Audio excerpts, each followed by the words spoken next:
here.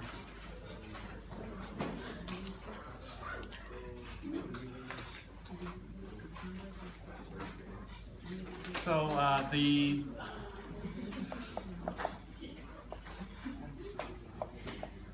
left side of the equation is this. We're going to solve for B. Did we calculate the numbers here? No. Let's go ahead and do that.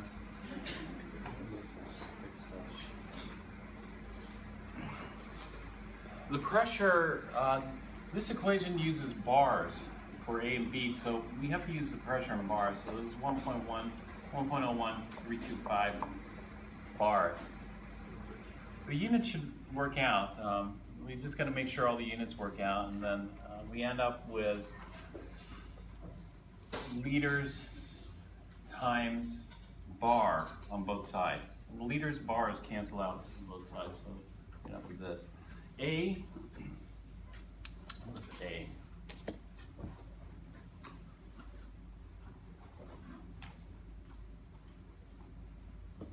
It's 9.39.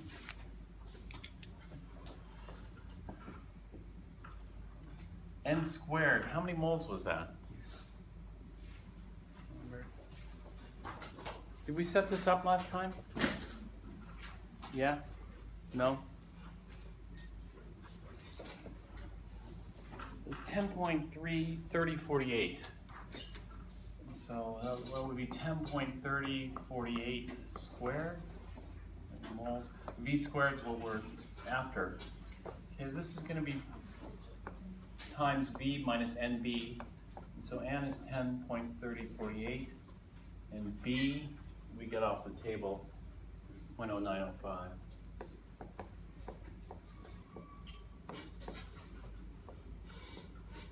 This has got to equal nRT. nRT was what again? 250.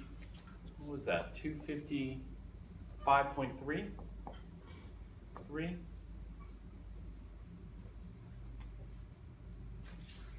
Anybody write it down? Was it 252?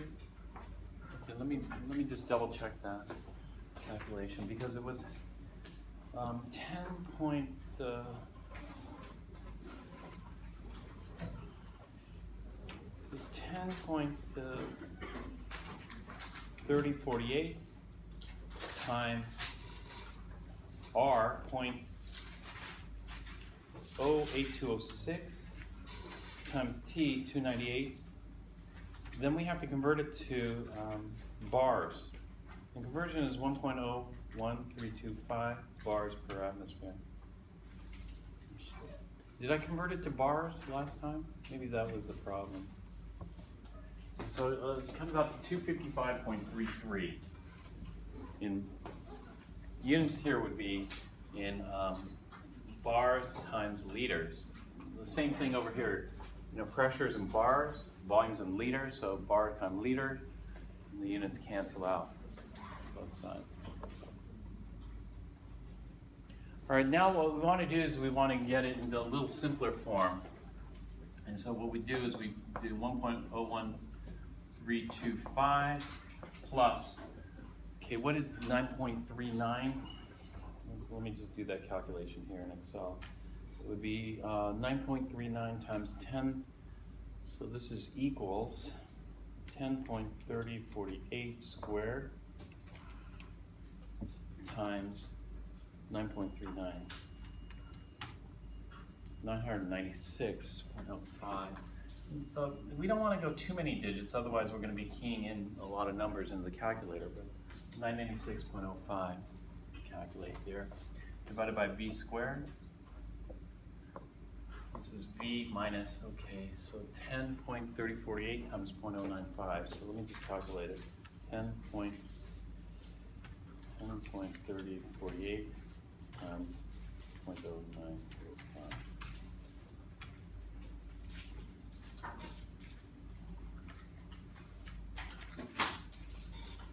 0.9325.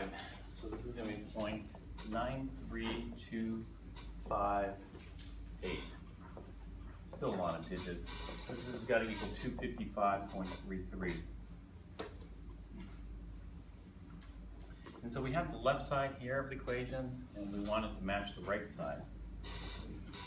And so we have to choose a v value that's going to give us 255.33. And so what v value should we guess first?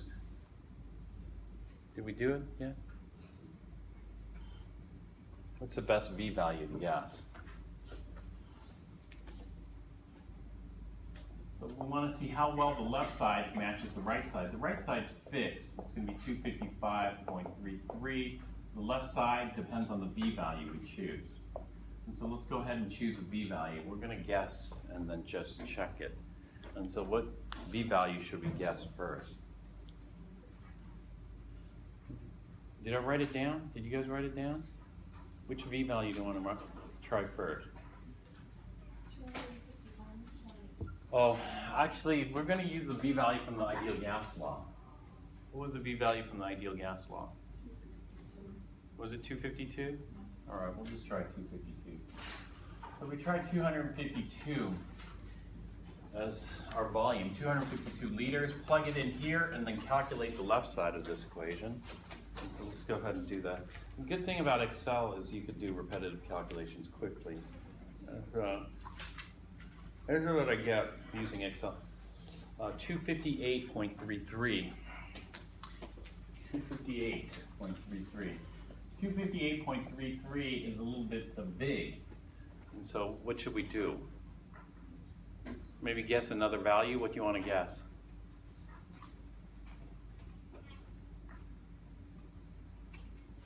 Maybe we could guess, well, 258, it's supposed to be 255, so let's try 250 here and see what happens.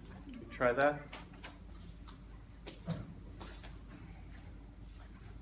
so I'm just going to copy and paste this. The formula I have in here is up here. It's just the formula from the van der Waals equation. So,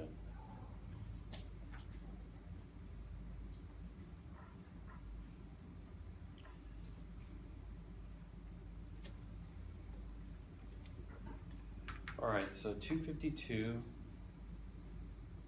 and then what did we say? I'm going to try 250. Let's try 250. If we try 250, we go down to 256. Still not at 255. So let's try what should we try next? 248? 247? What do you want to guess next for your v value?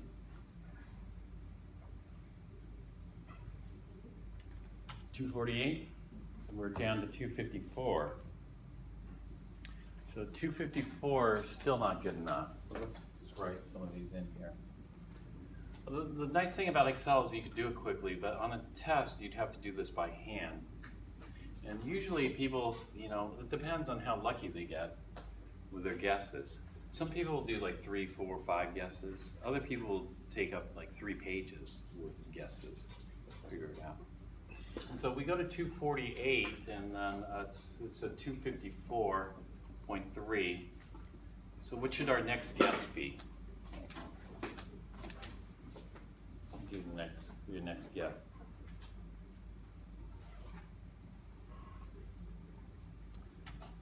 Let's try 247 maybe. Here. At 247 we get 253.34. And so when is it good enough? And so at 247 we get 253 point, oops. That's a wrong way because I should be at 255, so I'm getting further away in my guesses. So where should I go now? Maybe I should have went from 248 to 2.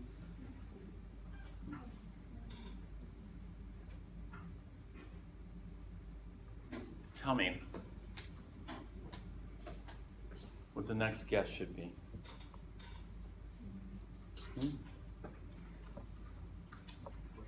249. All right, let's try 249. 249 looks pretty good. Because at 249, I got 255.34. And so you'd be punching these in by hand. And so 255.34, is that good enough? I think we could do a little bit better because, you know, this is just to the nearest liter, you know. And so we should probably get a little bit more precision here, or we should try to get a better match here. Once we have plenty of precision both ways, then we don't necessarily have to continue. But I'd like to continue. It looks like it's just a little bit too high. You know? It should be 0.33 rather than 0.34. And so let's try to get it down. And so let's go to 249 point, what? Or, man, actually it's a little bit too big. So let's try to go 248 point. This is a little smaller than 249, so what should I do? 248.9? Okay, if I go to 248.9,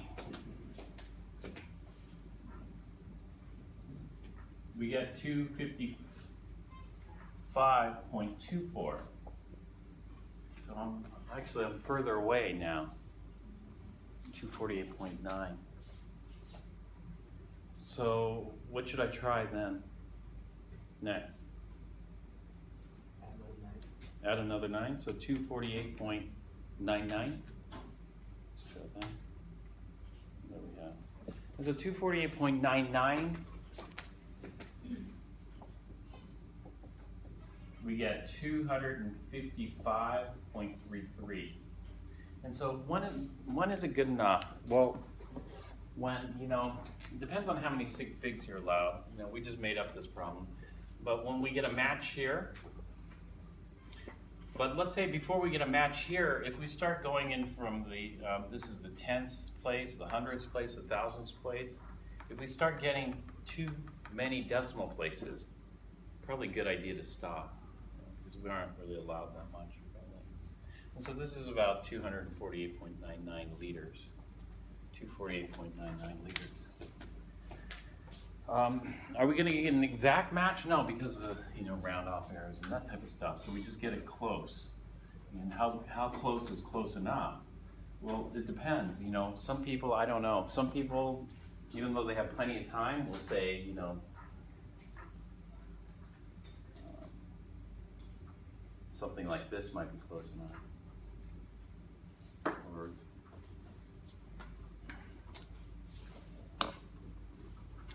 Or actually, this isn't a good example because this is pretty close. You know, 249. It says it was 248.99. But we want a decent amount of precision, so just keep going until you get a decent amount of precision. All right, so the van der Waals equation says that a 1 pound of propane has a volume of 248.99 liters, whereas the ideal gas law says a pound of propane has a volume of 255.33 liters. Was that it? What was the volume with the ideal gas law? Was it 52? Let me just double check that volume, because ideal gas law is going to be equal to nRT over P.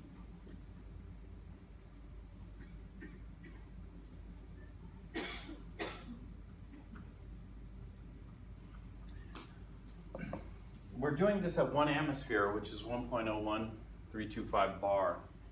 And so let me just make sure this is correct. 10.3048 moles times R,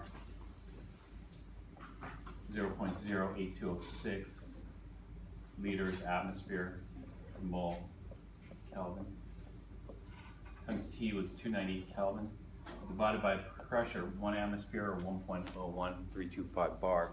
Since I already know it's 1 atmosphere, And I can just use it this way. And so this is 10.3048 times 0.08206 times 298. Comes out to 251.99. So that's right. 251.99. All right.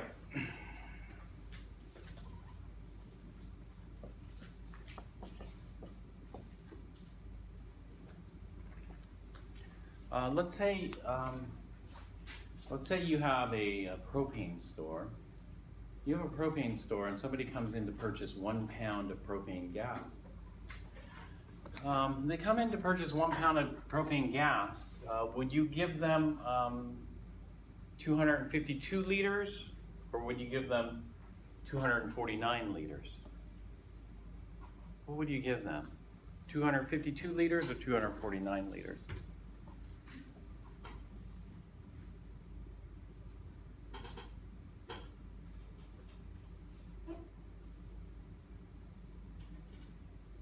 Which of those two numbers is more accurate?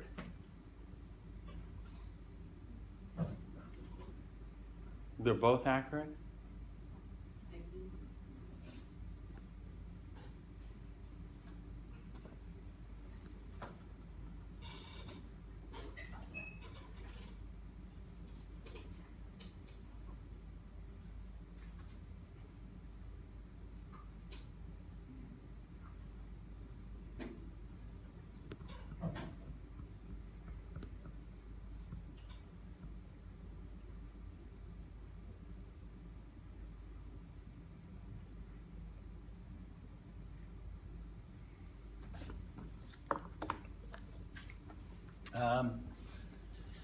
Which one's more accurate? Van der Waals or ideal gas law? Ideal? Ideal gas law is more accurate? How come the ideal gas law is more accurate?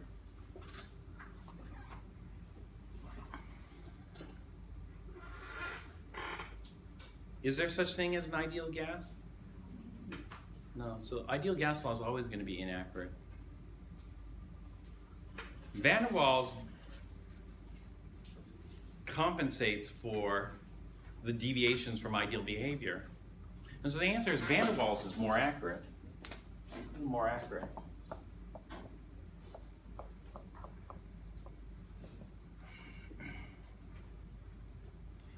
The ideal gas law is off. Do you see the calculations in error?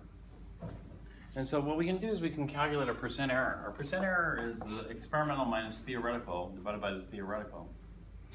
Well, in theory, the Van der Waals should be accurate.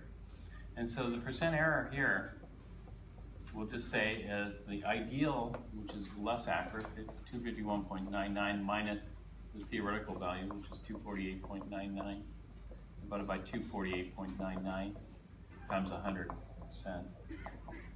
And what does that come out to?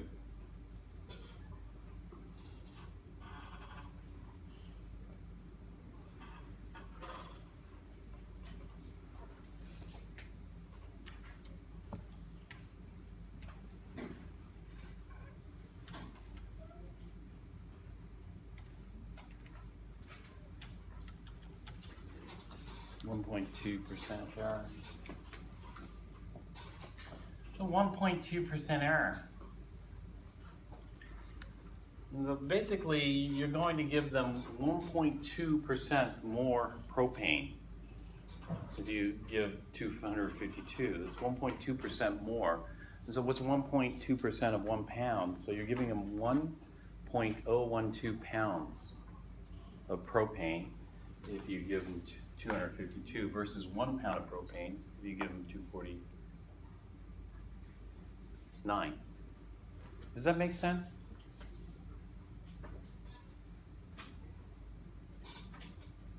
And so, do we always, the Van der Waals is more accurate, but it's a lot more work because I used Excel. You aren't going to have Excel on tests. You have to do it by hand. If you want more accuracy, then use the Van der Waals. But if you can live with a 1.2%, let's say you don't really care, okay, plus or minus 1.2%, not that big of a deal, right? Just go ahead and calculate it using the ideal gas law. But you have to remember that under these conditions, 298 Kelvin, is that high temperature or low temperature for propane?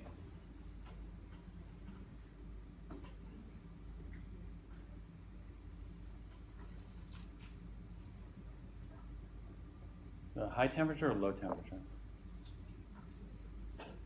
Well, it depends on where propane liquefies. Do you have to get propane all that cold to liquefy it? No. When you buy it at the when you buy it in a tank, it's going to come as a liquid, and so the temperature is a little bit high. How about the pressure? Pressure is 1 atmosphere. Is 1 atmosphere high or low? Low. And so gases are going to behave more ideally at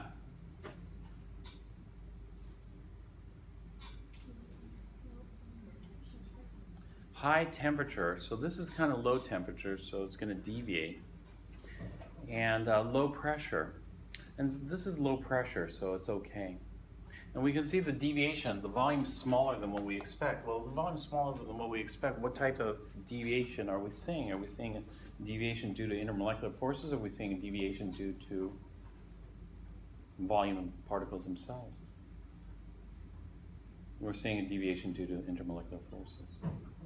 And so, what would happen if I went even lower in temperature? What would you expect to happen to the percent error if I went even lower in temperature? Ideal gas law doesn't care. You go lower in temperature, no big deal, because gases are supposed to stay gases until 0 Kelvin, right? And so if I went lower in temperature, is the percent error going to grow or shrink or stay the same?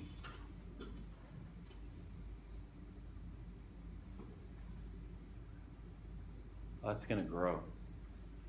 If I went higher pressures, the percent error is going to grow.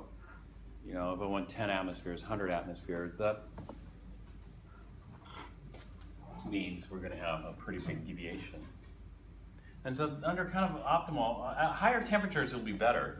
Let's say I went to 100 degrees C rather than 25 degrees C. And it's going to be better, and that percent error should be smaller. All right, so this is the van der Waals equation.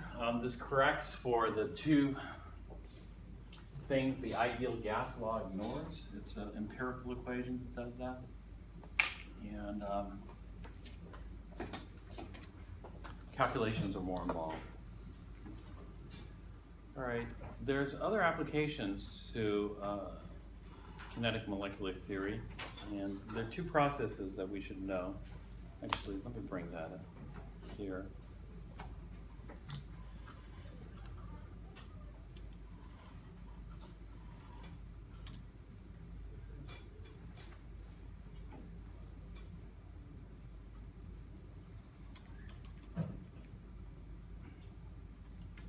Pretty much, I'm behind schedule right now. Oops.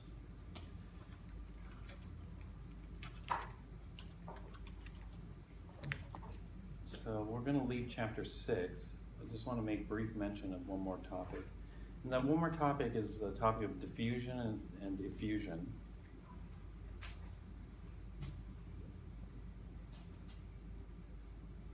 Molecules are moving very fast at room temperature, on the order of 1,000 miles per hour.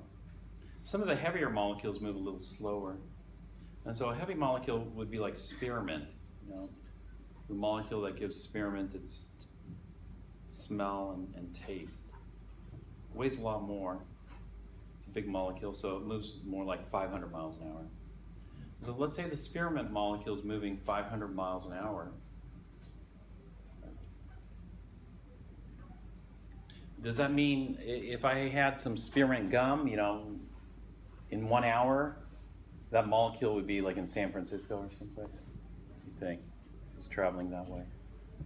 No, because even though the molecules are moving fast, the collision frequency is extremely high, and what happens is it undergoes numerous collisions. So if you imagine this molecule, nitrogen, which is moving faster, on the order closer to 1,000 miles an hour, this thing is moving at 1,000 miles an hour. It should hit the opposite side of the box in no time, right?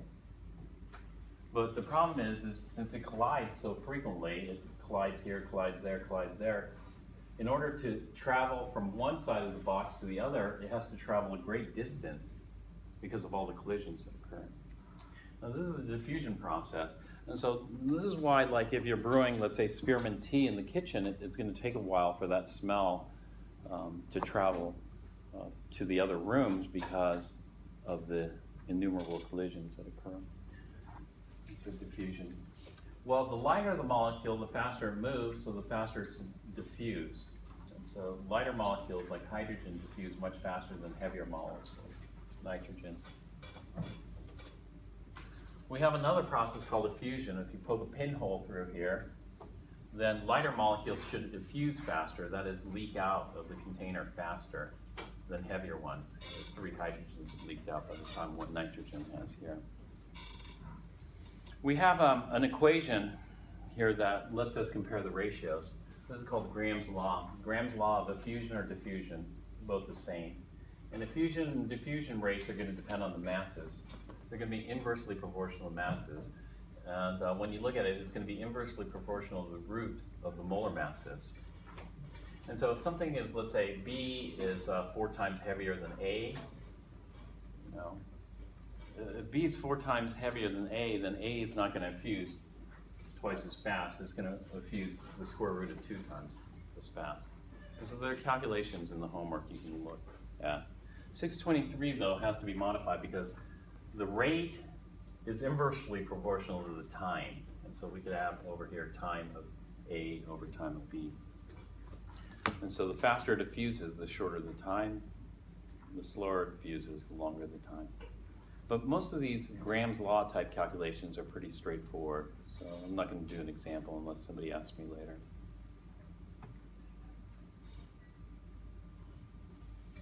Well, keeping track of equations, like when to use the van der Waals, when not to use van der Waals, is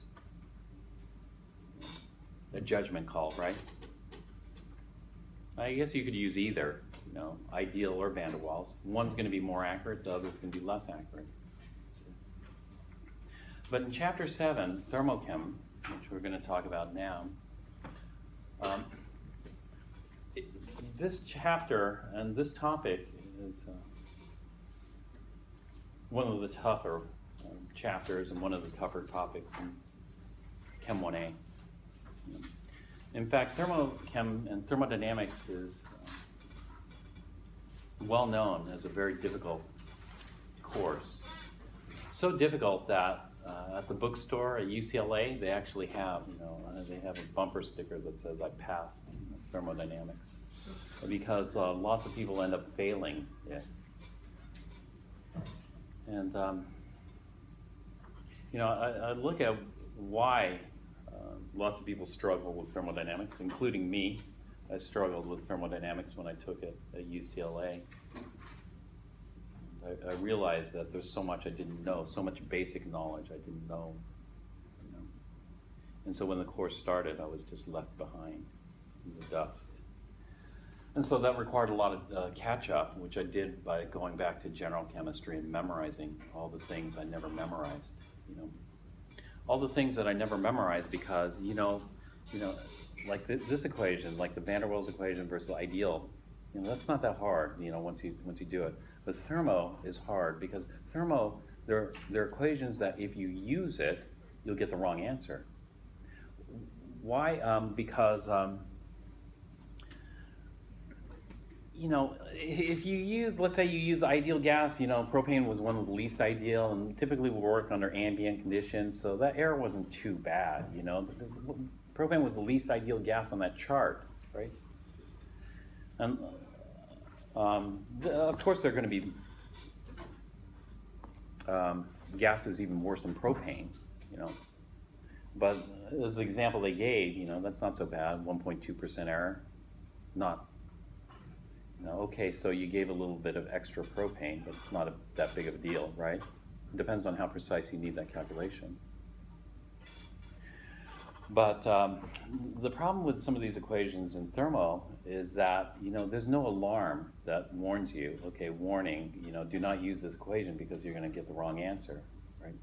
Like here, if some Chem 4 student was to use the ideal gas law at a pressure of 100 atmospheres, did an alarm go off?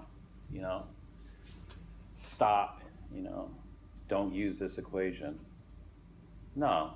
The easy fix to that?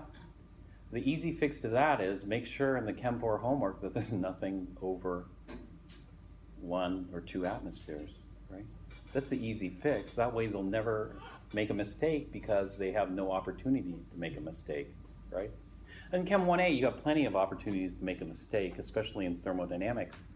And so you have to keep track. Nobody's going to be watching over your shoulder, or nobody's going to edit, and keep the problems, from a small group of problems that always work. The problem's got to work.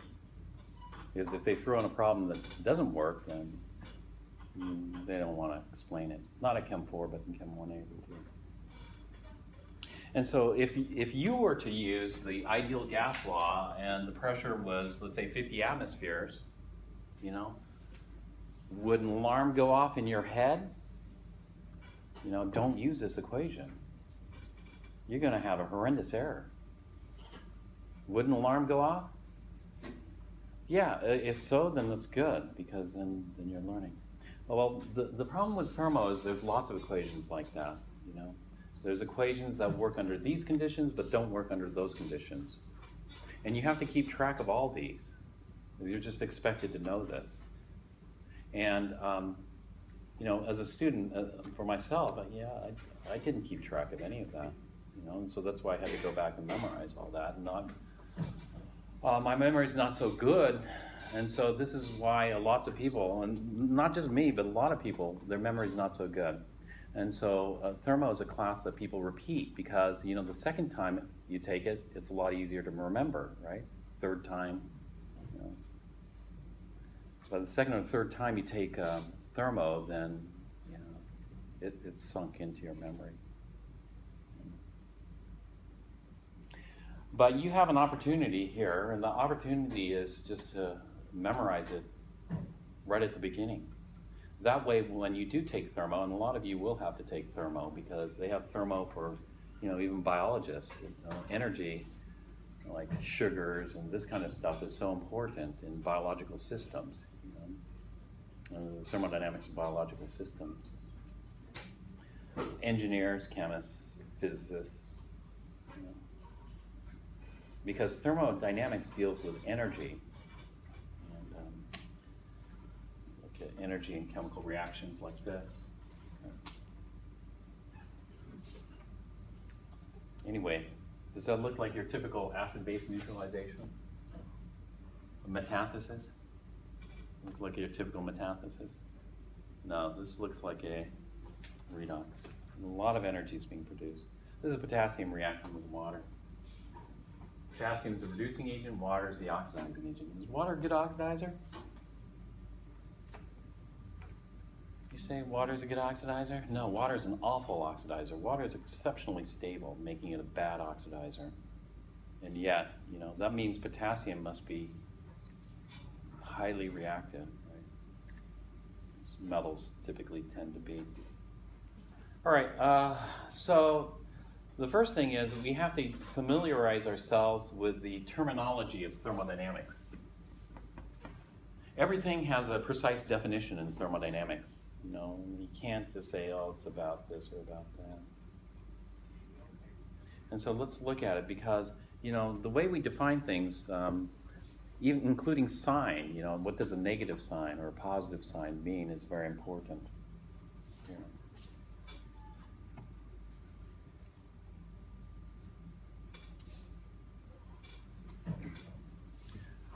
All right, so the first thing that we need to understand is something called the system. this is kind of a funky figure for the system. Basically, we just divide the universe into two parts. So let's take a look at the two parts.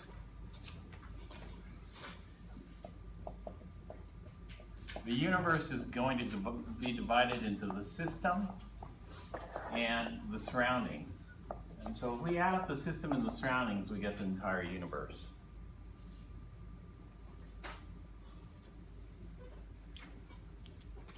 The system, you know, we don't want to look at the entire universe. The system is what we want to look at.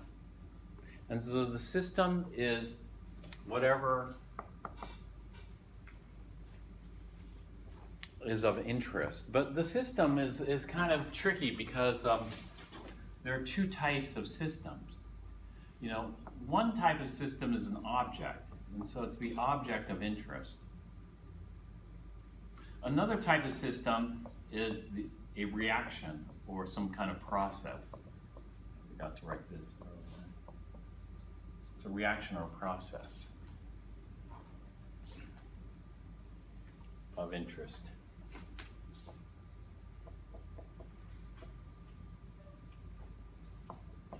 The surroundings, this will be the rest of the universe.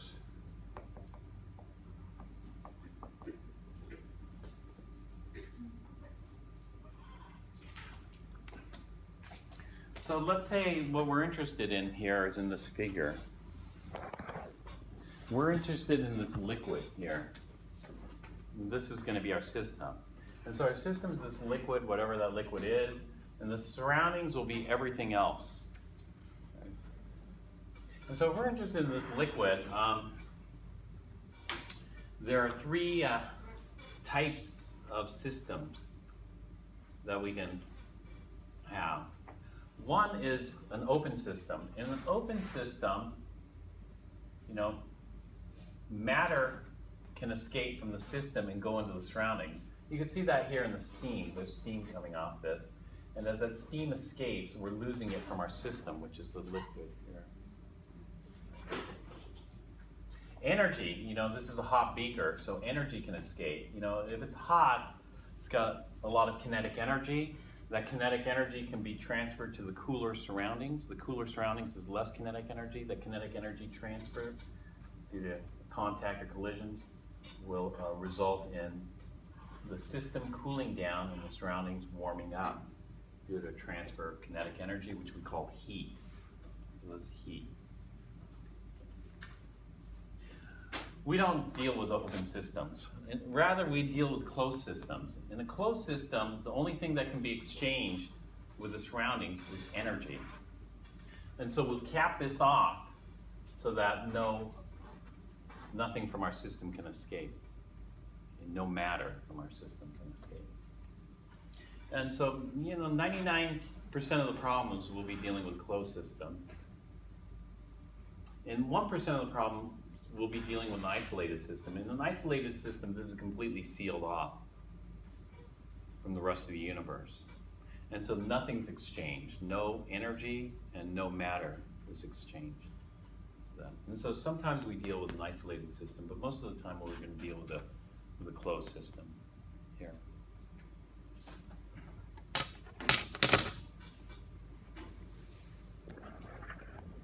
And so what do we want to know about the system? Well, first we have to decide, is the system object or reaction or process? In this case, the system is an object. It's just this liquid here.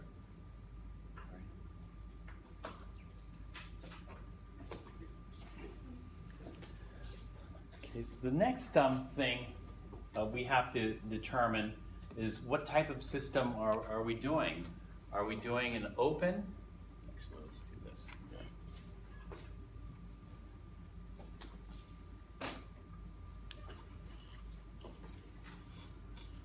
Closed or isolated?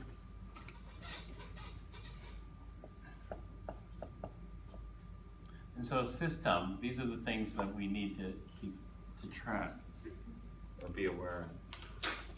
One.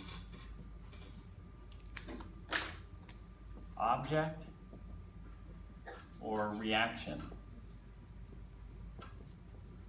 / process.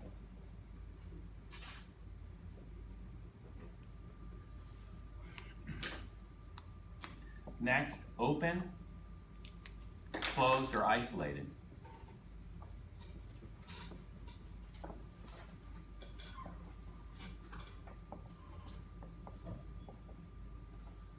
Open we never have. So is it closed or isolated? Well, most likely it's going to be closed. And so like 99% of the time it'll be closed. When we have a closed system, there are two types of closed systems that we have. We have a closed system that's in a rigid container like this.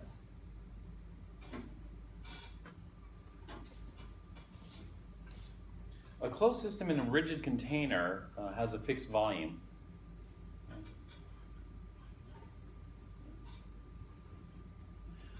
Or we could have a closed system in a container that can expand or contract, like a balloon. And so this is a closed system that has a fixed volume. Let's take a look at a closed system that has a variable volume. So let me find that here. Here's a closed system. You know, matter doesn't escape out of here. We're looking at KClO3 decomposition. And so you might think, okay, the system looks like an object. The object is KClO3. But what they do with this KClO3 is they heat it up. As they heat it up, it decomposes into KCl and O2. And so originally we started off with this object, but it decomposes, so the system looks to be the reaction. During this reaction, O2 is produced. Now, the O2 can be produced in a fixed volume, or the O2 can be produced in a variable volume. In this case, the O2 is being produced in a variable volume because this container has a movable lid here. And so as the O2 is being produced, this lid can raise up so that the volume can expand. In other words, this is like blowing up a balloon. You know, if you add some O2, you gotta expand the volume of the container. Whereas if we go back to the other container, here, if all of a sudden we start forming O2, what's going to happen? Well, O2 can fill the container, right? But the volume is not going to expand because this container is quite rigid. Hopefully this container is strong enough because as the O2 is being formed, we don't want the container to burst or the lid to pop off, right? We need to make sure everything's secure. And so we call these two systems different names. This system here is a closed system, but this closed system is going to be a constant volume system. And so when we have a closed system, it could be a constant volume.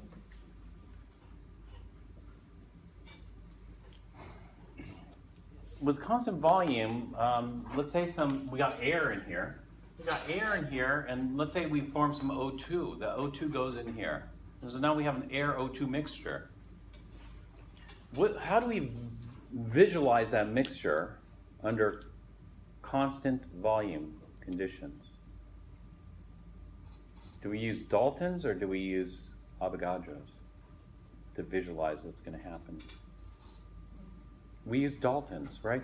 And what Dalton says is that the partial pressures add up. And so we might start off with 1 atmosphere of air here, but all of a sudden we generate 1 atmosphere of O2. Then the 1 atmosphere of air plus the 1 atmosphere of O2 is going to give me a total pressure of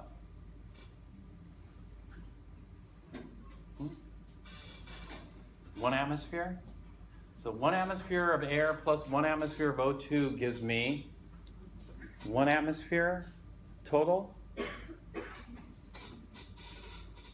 Does everybody agree? No. No. 1 atmosphere of air plus 1 atmosphere of O2 is going to give me 2 atmospheres total. And this is why this container better be strong, right?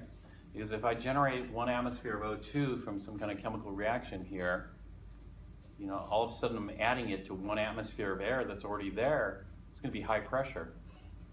So this is an example of a Dalton's mixture, correct? All right. Well, now, here, this we think differently, because in this is not a constant volume. This is what we call a constant pressure. In a constant pressure, we don't think 1 atmosphere of air plus 1 atmosphere of O2. No, we don't think that way. What do we think? We think in terms of, let's say I have a liter of air here, and then I'm going to add to that. Let's say this is a liter of air. I'm going to add to it maybe 500 milliliters of O2.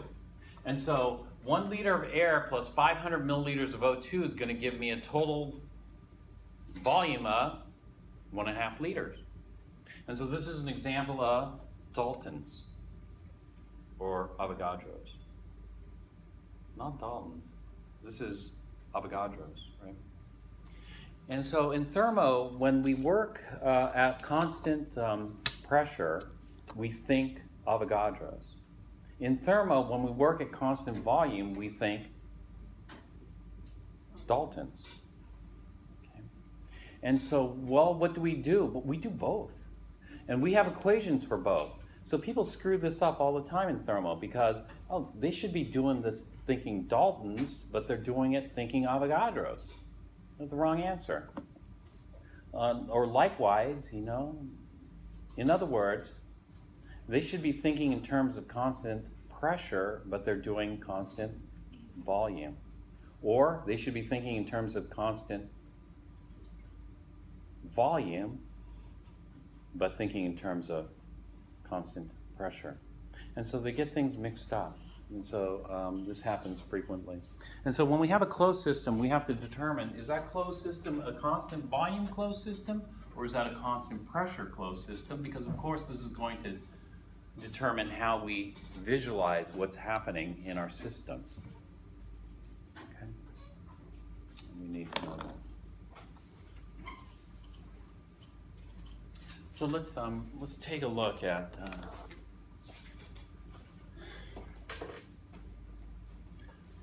some systems. Let's say I'm interested in a 50.0 gram block of solid iron. And this iron is at a temperature of 325 degrees C. So this is what I'm interested in. You know, I don't really care about the rest of the universe. And so is my system an object or is my system a reaction or a process? It's an object, right? In fact, it's a very hot object. 325 degrees C is extremely hot. That means my object is at a higher energy, right, versus lower energy.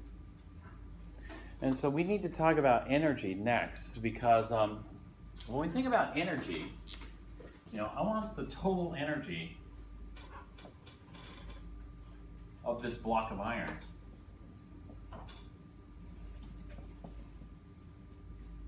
What is the total energy of this block of iron? Well, it turns out that total energy is also called the internal energy.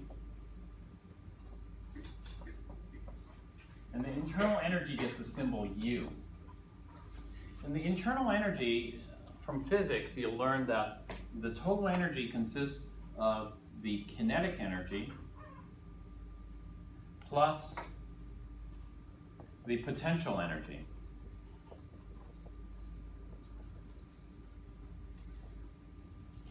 The kinetic energy is just related to what?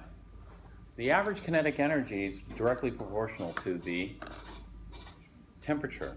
And so the kinetic energy is related to motion or the temperature. Well, the temperature is 325, but what is the potential energy related to?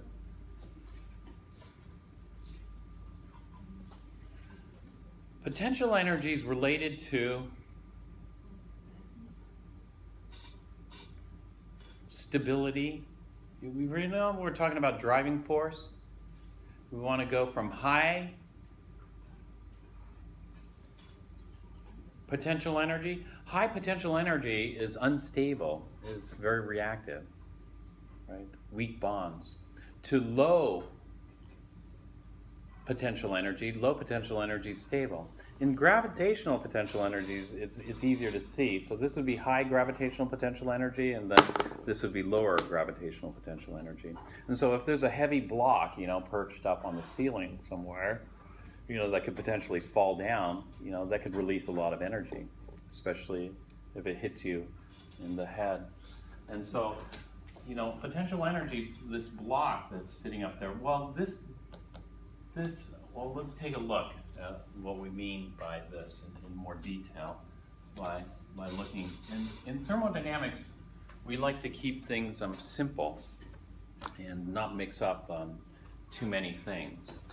And so when the system is an object like this, like 50.0 grams of iron solid at 325 degrees C, we see that this has fairly high kinetic energy.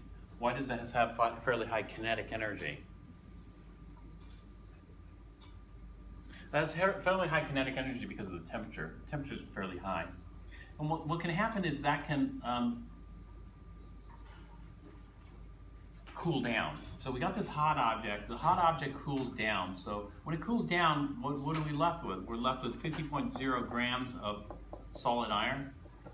And let's cool it down to room temperature at 298 Kelvin, or 25 degrees C, degrees C. And so we went from high kinetic energy to a lower kinetic energy. Where did all that kinetic energy go? Well, the kinetic energy got transferred to the surroundings. So as the hot block of iron cools down, the energy is released into the surroundings. So the surroundings are going to get warm.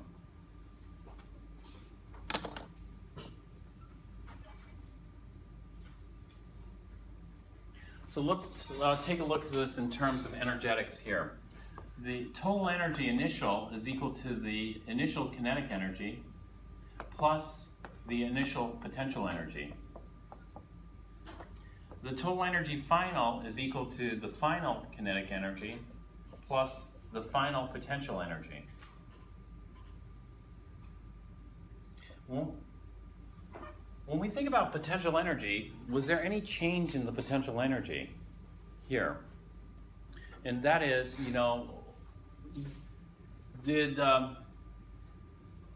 what is potential energy in terms of a chemical system? In terms of a chemical system, potential energy would be something like this. Rather than having a brick hanging over your head, we can fill this room up with methane gas. And so if this room is filled with methane and oxygen, it would feel like a brick hanging over your head because that could be an explosive mixture. And so there's a lot of potential energy there. And so here, we start off with methane gas and oxygen. So let's say I had a mole of methane and 2 moles of oxygen. And this is at 25 degrees C. Well, if it's at 25 degrees C, does it have much high kinetic energy? No, because this is what the temperature is today. And then what happens is it reacts. As it reacts, it forms CO2 gas and H2O. And what's going to happen in this reaction is it's going to get very hot. And so you see the kinetic energy is going to increase quite a lot. So let's watch it.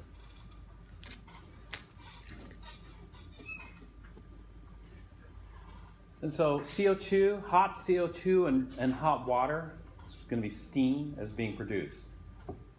And so that CO2 and the water vaporize into the room. But will that CO2 and steam stay hot forever? No, eventually that CO2 and that water will cool back down to room temperature. And so what we do is after this reaction is done, we wait for everything to cool back down. In other words, we wait for the system to cool back down to 25 degrees C. At 25 degrees C, what state is water in? Initially it was produced as steam, but at 25 degrees C, the state of water should be liquid, right? And so again, here we have a initial energy. It's going to equal the kinetic energy, E sub k, plus the potential energy, initial. And down here, we'll have a final energy. This is going to equal E sub k, final, plus potential energy, final. And so take a look at what's happening here. There was no change in kinetic energy. Do you see that? Because the initial temperature and the final temperature are the same. So this is not a hot object cooling down. And so what's warming up the surroundings? The surroundings is everything else in this room. What's warming it up? What's warming up the surroundings is this, you know, the potential energy. When I think about this, a methane's the reducer, oxygen's the oxidizer. Here, what's the oxidizer?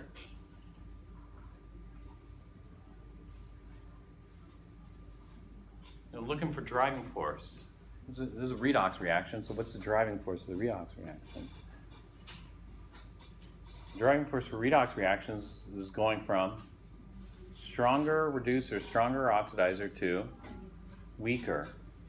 And so here, we're going from methane, the reducer, and oxygen, the oxidizer, to weaker reducer and weaker oxidizer. So tell me what the oxidizer is in the products.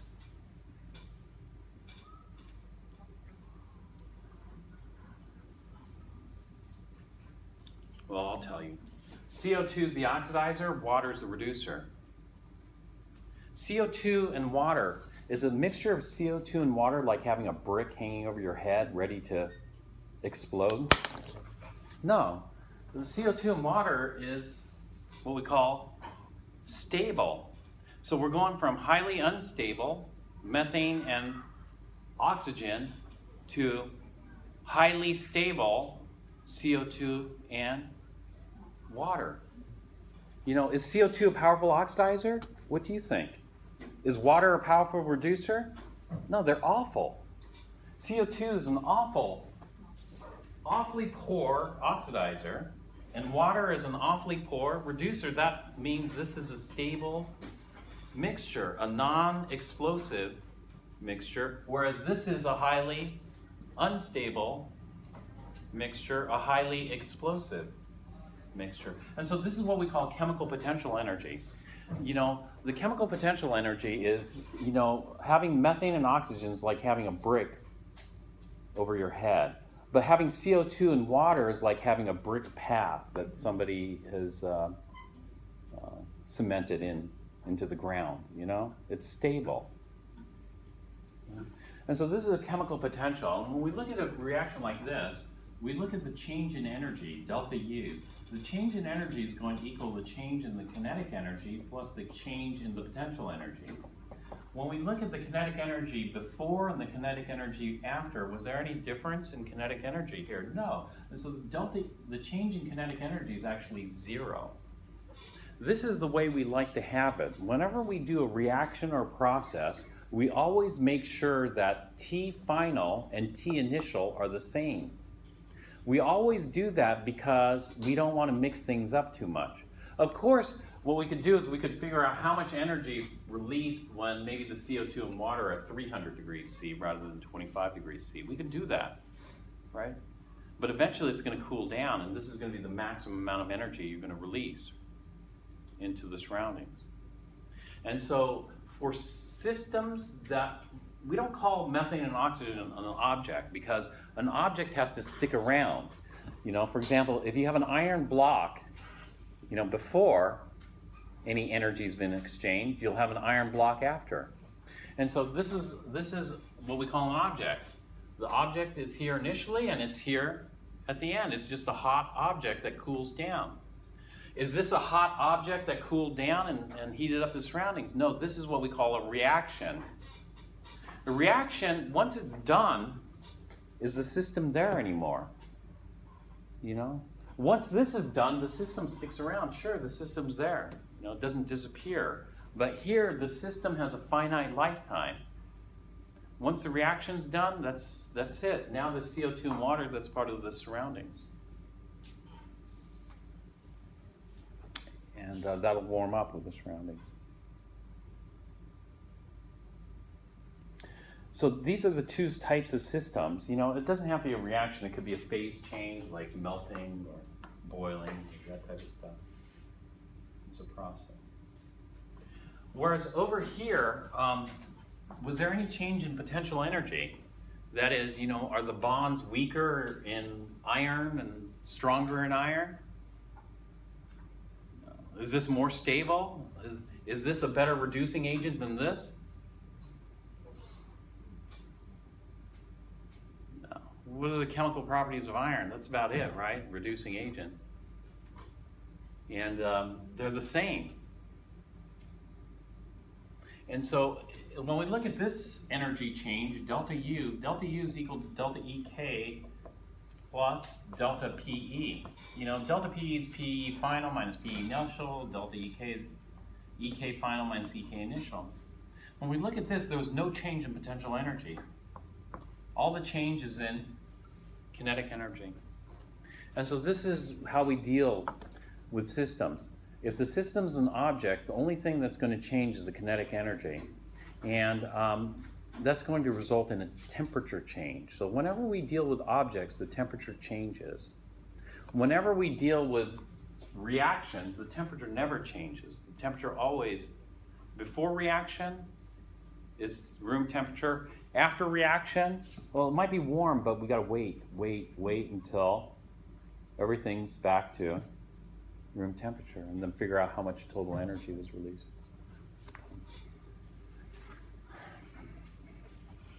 And so this is a reaction process. This is an object. Now we have to think about the container we do this in.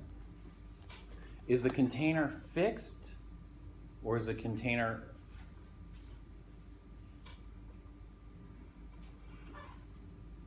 volume changeable? And so we look and see if it makes any difference. If we did this in a fixed volume container versus an expandable, contractible volume container, would it make any difference?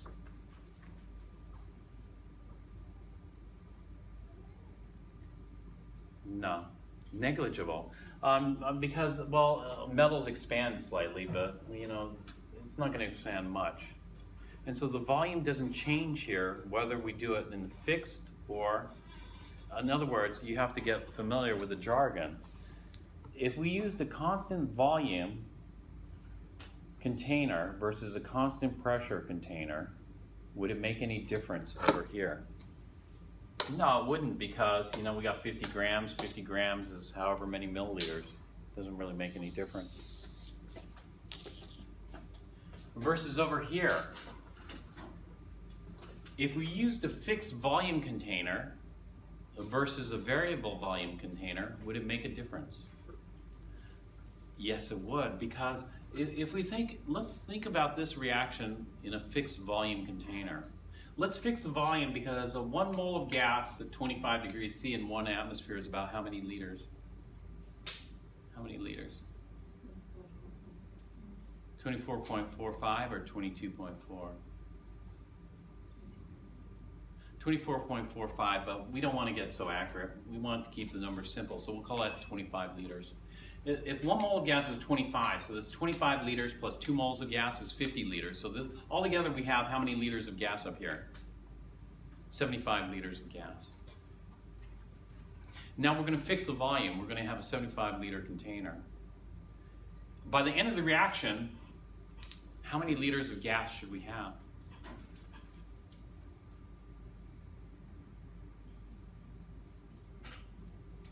I didn't balance this. Let me balance this.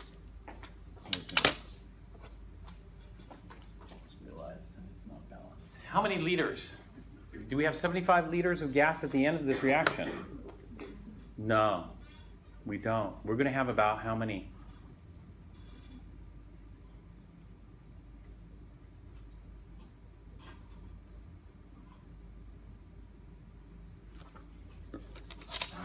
This is why I asked you this. This is 1 mole of gas. 1 mole of gas is about how many? How many liters? 25 liters. Hey, wait, but I got 2 moles of water. 2 moles of water, shouldn't that be 50 liters? Yes? 50 liters? No. Why? Because it's 2 moles of liquid. 2 moles of liquid is 36 grams. 36 grams is 36 milliliters. 36 milliliters is kind of negligible, isn't it? It's nothing. And so we go from 75 liters to 25. If we went from 75 liters, that's like having a 75-liter box and sucking out 50 liters of gas. What's going to happen? You're going to have a big,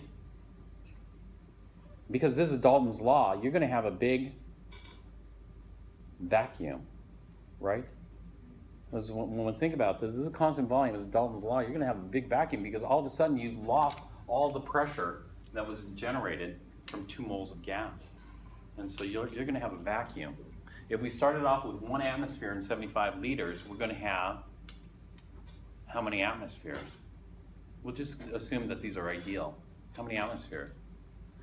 So we went from 75 to 25, which is 1/3. And so we'll go from 1 atmosphere to 1/3 of an atmosphere using, just the ratios, ideal gas law. And so 1/3 of an atmosphere is a pretty decent vacuum. 1/3 of an atmosphere we can't even get with this vacuum. This vacuum's so weak. But 1/3 of an atmosphere would be significant. Hopefully that container doesn't implode, implode because all of a sudden the pressure inside is a lot less than outside. Like a submarine, it can implode. Do you see? That's one way of thinking about it. What's another way of thinking about this? Another way of thinking about this is a different kind of container. If instead of the fixed volume container, which we call a constant volume container, we used what? A variable volume container, which we call a constant pressure container, then the scenario is going to be different because the scenario is going to be this. We're going to go from 75 liters of volume to, now the container is going to, there's a plunger there, the container is going to shrink. And now our system is only going to occupy 25 liters, but at what pressure? 1 atmosphere. And so it maintains constant pressure. And so, well, what's the big deal with doing all this? Why do I need to know this Dalton's and Avogadro's stuff? The reason you need to know that is because of energy. When energy is exchanged with the surroundings, between the system and the surroundings, energy can be exchanged. It's not just heat that's exchanged. If we're just heat, it'd be easy. Heat is given the symbol Q. But there's something else that can be exchanged. It's called work. And work is given the symbol W. And so if we look at it, well, that's the only forms of energy that are going to be exchanged between the system and surroundings. So delta U of the system is going to equal any heat that was exchanged plus any work that was done. In this case, there was no work done. There's no work done because, it's just a hot object. The hot object cools, the surrounding is going to warm up. This is just heat, right? But whenever there's a volume change is going to require work. And think about work. Let's say you're going to blow up a balloon. If you blow up a balloon, does that require work? In other words, does that require energy? Or does that release energy? It requires energy. If you were to blow up a balloon, it's going to require energy. And it depends on how big of a balloon. The bigger the balloon you blow up, the more energy. And not only that, it depends on the external pressure. You know, because somebody's fighting you. What's fighting you is this atmosphere. And so if you blow it up at sea level, okay, it's going to cost you this much energy. But if you try to take that balloon and go 30 feet underwater and blow it up, it's going to cost you a lot more energy because you're fighting a higher external pressure. And so you're going to do work depending on how much external pressure you have to fight in order to expand your volume and how big your volume expansion is. And so in this case, this system, what we say about this system is this system had to do work. This system had to do work. It had to do work because its volume expanded against an external pressure here, like blowing up a balloon. And how much work was involved, we need to know so we can figure out how much energy it costs to expand the volume.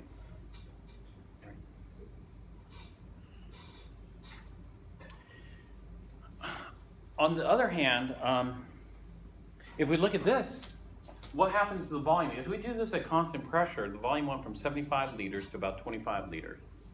And so the volume actually contracted. Well, if the volume contracts, do you have to do any work? No, not really, because what's going to contract it is the surroundings. You know, that pressure is just going to contract it. But you know what? If the surroundings causes the system to contract, then what we say is that the surroundings had to blow up the balloon. And so there's no free lunch. Either the system blows up the balloon or the surroundings blows up the balloon. If the surroundings blows up the balloon, then what do we do with the energy? And so these are all things that we have to keep track of when we're doing thermodynamics, and these are things that keep things confusing for a lot of people, because you have to give it proper enough time to sink into your memory. And so some people, they wait until the night before the exam to start reviewing this, and it's not easy. I don't think that's possible unless... And so you have to start drilling this in, all this system surroundings, until you have it memorized. And when you have it memorized, then it's not difficult. And this chapter is not difficult, but you know, this chapter most people find to be maybe the most challenging chapter. This, maybe not. It depends. And so, thinking about energy, we are going to come up with something called the sign convention. You know, we got to keep track of who's doing work, or who's, you know, is the system doing work? Is the surroundings doing work? Is the system losing heat? Surroundings losing heat? You know, we got to keep track of all that stuff. And so let's take a look at the sign convention next.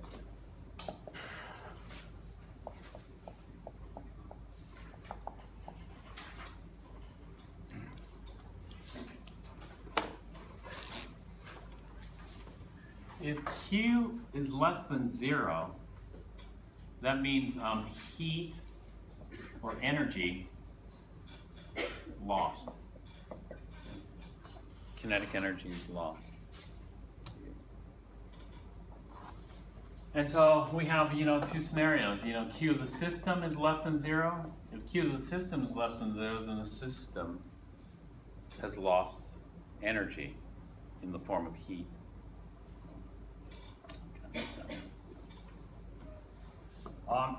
The surroundings, Q of the surroundings, you know, is less than 0, then the surroundings lost energy. Now, if the system loses energy, you know, in the form of heat, so the system is a hot object, like iron. Iron cools down, where does all that heat go? That heat goes into the surroundings. There's something called the first law of thermodynamics. The first law of thermodynamics says energy is neither created nor destroyed. In other words, energy is conserved. And so if the system lost, then the surroundings must have gained. And so the surroundings will be greater than 0. And so, in other words, Q of the system will be a negative number, Q of the surroundings will be a positive number. And because of the first law of thermodynamics, we say Q of the system is equal to the opposite sign of the surroundings. This doesn't mean the surroundings is negative. This just means the opposite sign.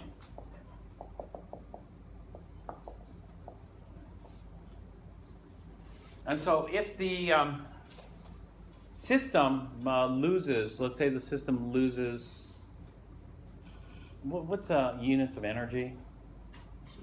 Joules. If the system loses 40 joules, then the surroundings must have gained the 40 joules. And so the system would be minus 40 joules, the surroundings would be plus 40 joules, and to make them easy, even, you have to change the sign on one of them. You know, that'll make it even. When we think about the work, it's the same thing with the work, you know. If the work is less than 0, that is, work is a negative number, then work was done by.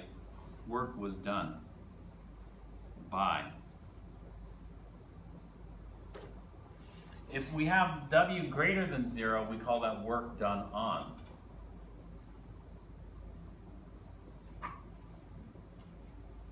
And so we're going to be looking at work in more detail.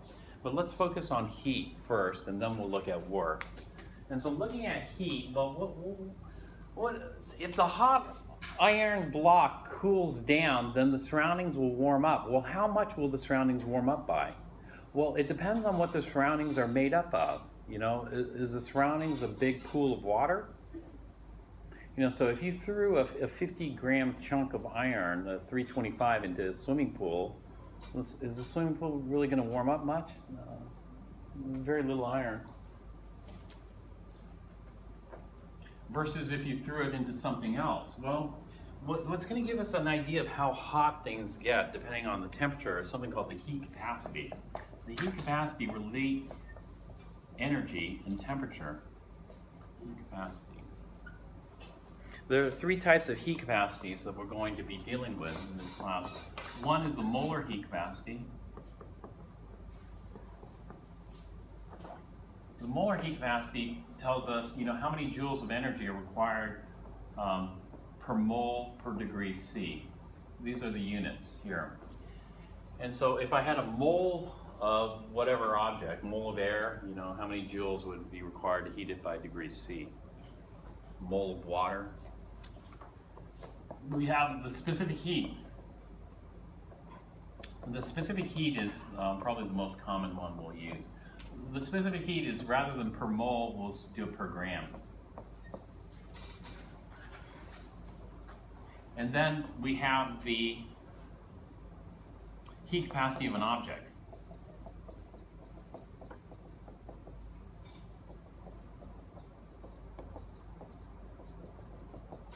The heat capacity of an object would be joules per object per degree C.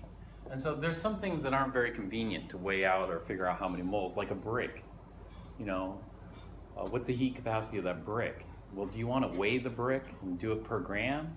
You want to figure out how many moles of ions and atoms there are? No, it's too inconvenient. You just say 1 brick, 2 bricks, 3 bricks. And so this would be joules per brick. If we had a 100 brick wall, we just 100 times that, right? But some things aren't like bricks, you know. For example, a building, you know. A building, you wouldn't have more than 1 of those. And so sometimes, if you only have 1 object, always, we just say joules per degree C. Because we can only have 1 of those objects, like this building. What's the heat capacity of this building, you know? Something like that. Heat capacities are given by the symbol C. And so the way we relate this is we come up with an equation. We can figure out this equation using dimensional analysis, or, you know, lots of people memorize it. Q is equal to mc delta T, but I'm going to change this to Q is equal to the amount times C times delta T. The amount, because the amounts can be grams, moles, objects. Right? And so it depends on which specific heat or molar heat capacity, which one we use, or heat capacity of an object. That's going to dictate the units of the amount.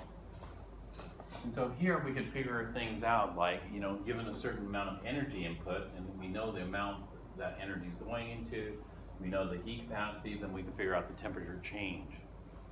And so for example, when we look at heat capacities, or actually specific heats more specifically, let's take a look at specific heats here.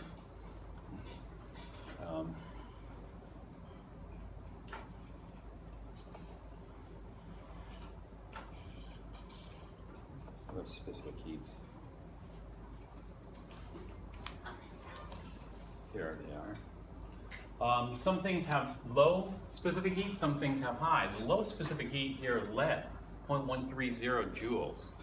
And so what this says is it takes very little energy to warm up lead. Lead's not a very good heat sink. Whereas what has the highest specific heat on this chart? The highest specific heat on this chart is water. Water is a great heat sink because it takes a lot of energy to heat up water. Whereas you only need 0.13 joules for lead, you would need 4.18 joules for water to heat it up by degree C. And so you could heat up lead rapidly, but it'd take you a long time to heat up water. And so this is why we have add acids. Add acids because we're counting on this water reservoir to act as a heat sink to dissipate that heat. And so why does water? Well, water has a lot of different ways to absorb heat, because water has lots of different motions, like translational motion, vibrational motion, rotational motion. All those can absorb energy. Whereas something like lead's locked into crystal. And this crystal, you just have lattice vibrations, that's it. And so there aren't many ways to dissipate that energy in something like lead versus water. Water has extremely high heat capacity, and this heat capacity is, biochemists spend a lot of time on because this is one of the reasons for life, one of the ways life regulates itself. Okay, so we'll look at this more later, do some calculations. But specific heats we can measure, just